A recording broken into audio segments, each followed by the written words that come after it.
위대한 사람, 큰 사람의 그런 뜻이 있죠. 이게 가일하면 기쁘게 하는 그런 뜻이 있어요.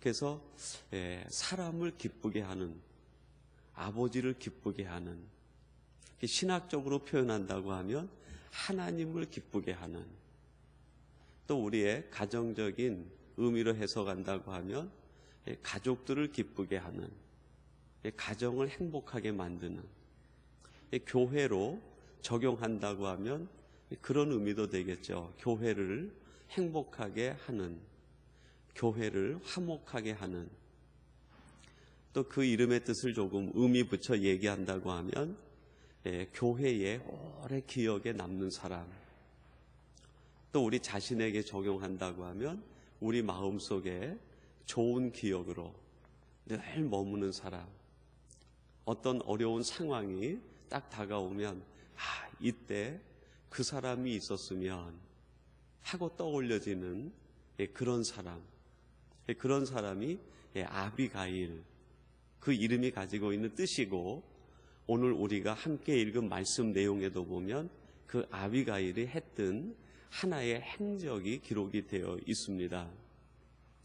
오늘 예배하는 여러분들이 오래 기억에 남는, 또 좋은 기억을 남기는 하나님의 사람들이 되시기를 주님의 이름으로 축원합니다.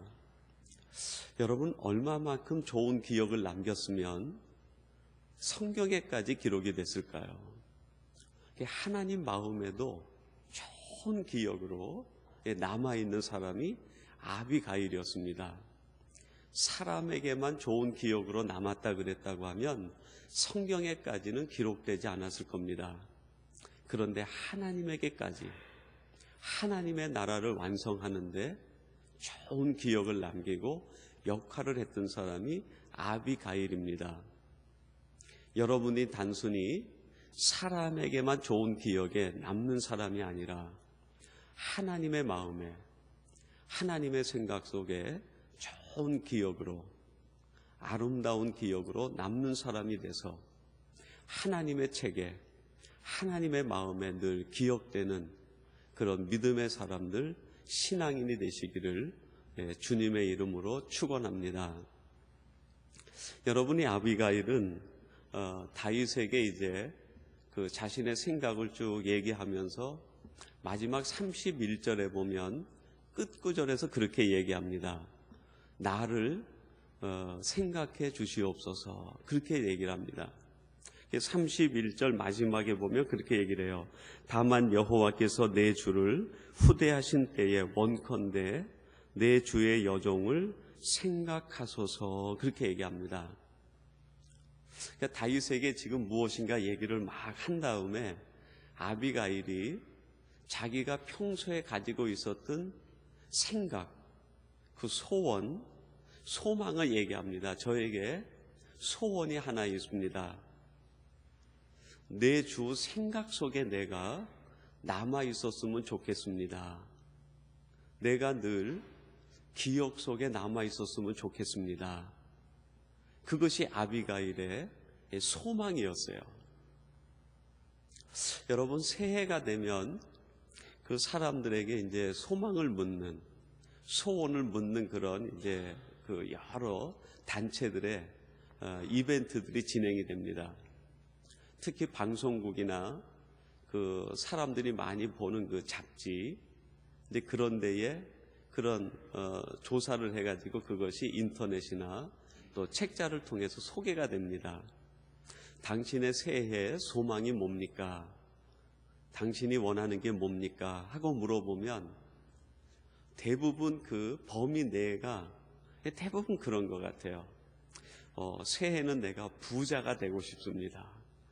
새해에는 내가 또 뭐 좋은 친구를 만나고 싶습니다. 새해에는 내가 더 건강해지고 싶습니다. 새해에는 내가 가지고 있는 모든 그 원하는 것들이 다 이루어지기를 원합니다. 이런 대부분 그 1차적이고 살아가는 데 필요한 어떤 그런 의식주 문제에 소원이나 소망이 매여 있는 것 같아요.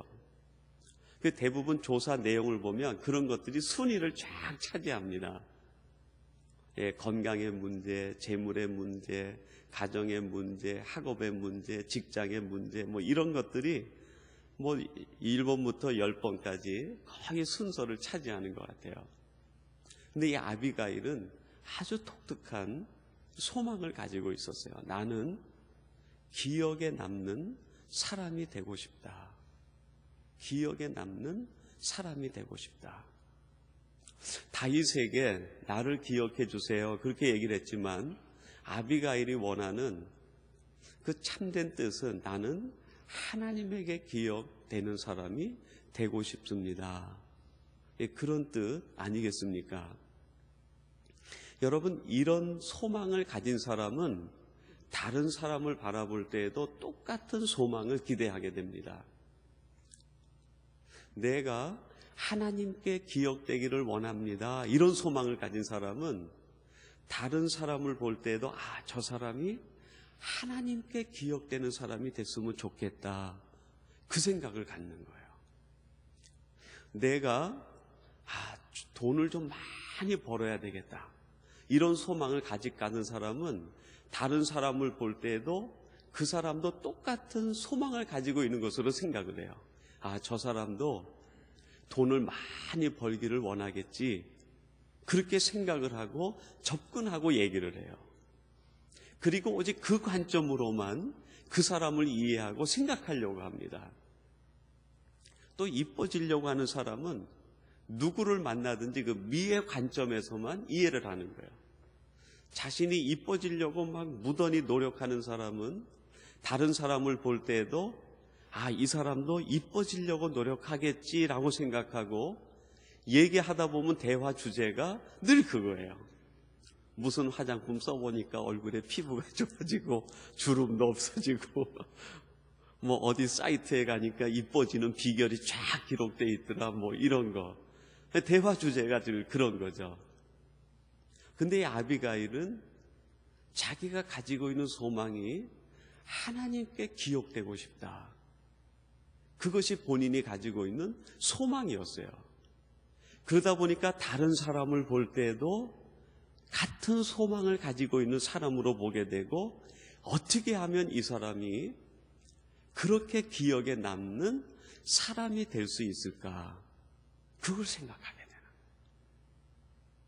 이런 생각을 늘 가지고 있던 아비가일에게 갑자기 어려운 일이 생기게 됐어요. 그게 뭐냐면 이 남편 나발이 어리석은 부자요, 욕심이 많은 부자가 돼가지고 그 나발의 양떼들을 돌봐주었던 다윗에게 온정을 베푸지 못하는, 그로 인해서 다윗이 분노해가지고 자기가 거느리고 있는 병사들에게 무기를 휴대하게 해서 나발의 모든 집안의 사람들을 죽이기 위해서 출병을 해서 나오는 거예요. 그 소식을 아비가일이 듣게 됩니다. 그 소식을 들었을 때 아비가일이 생각하는 것은 이제 내가 꼼짝없이 죽었구나, 그것이 아니라 자신의 안전을 먼저 생각하는 것이 아니라 다윗을 먼저 생각하는 거예요. 다윗이 이렇게 행동하면 하나님에게 좋지 않은 기억을 남기게 되는데 그것이 생각이 나요.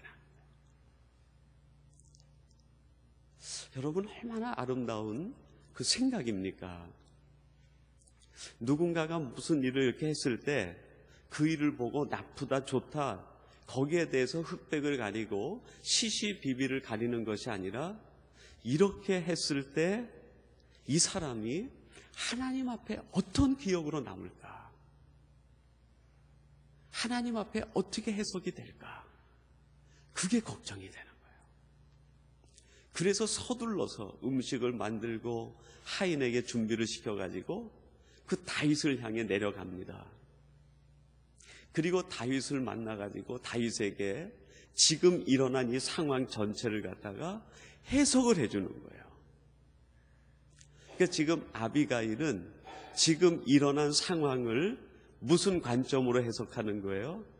이거를 어떻게 해결해야 하나님에게 좋은 기억을 남기는 일로 마무리 지을 수 있을까? 내게 이익이 되고 내 이름이 드러나고 내 자신이 높아지고 나에게 뭔가 좋은 것들이 남게 되는 그런 것으로 해석하는 것이 아니라 이 상황을 어떻게 해야 하나님에게 좋은 기억으로 남는 사건이 되게 할까? 그 관점으로 해석을 하는 거예요.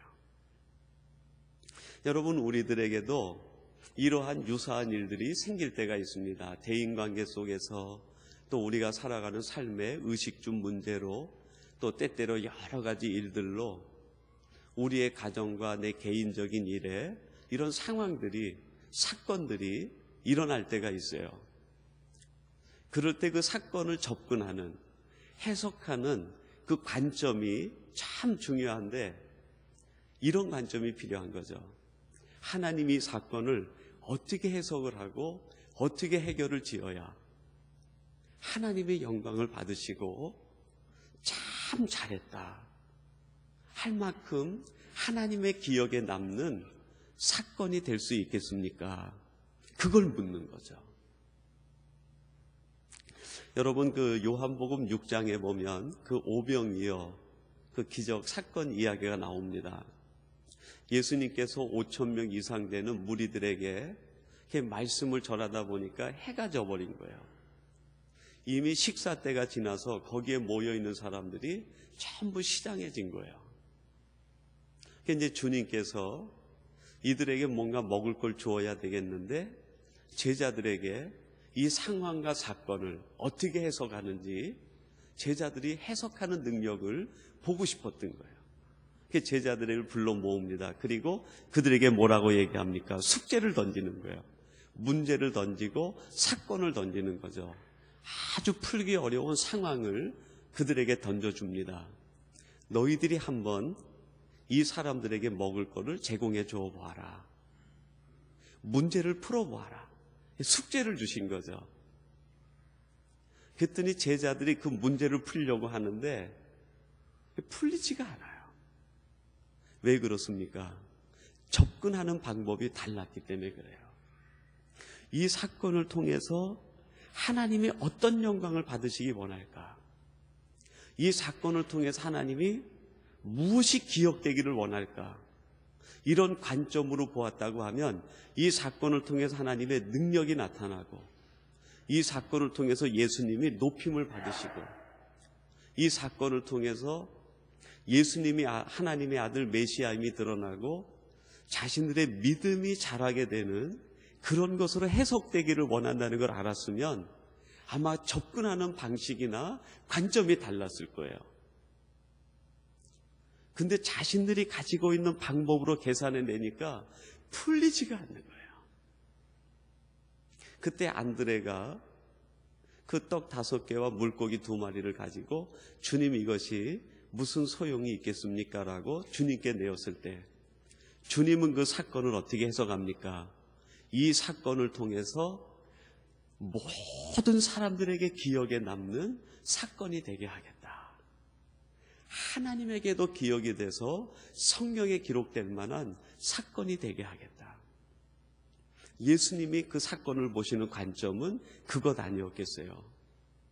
그렇게 딱 접근을 하고 보니까 풀리는 열쇠가 보이는 거야. 아, 기도로 풀린다. 믿음으로 풀린다.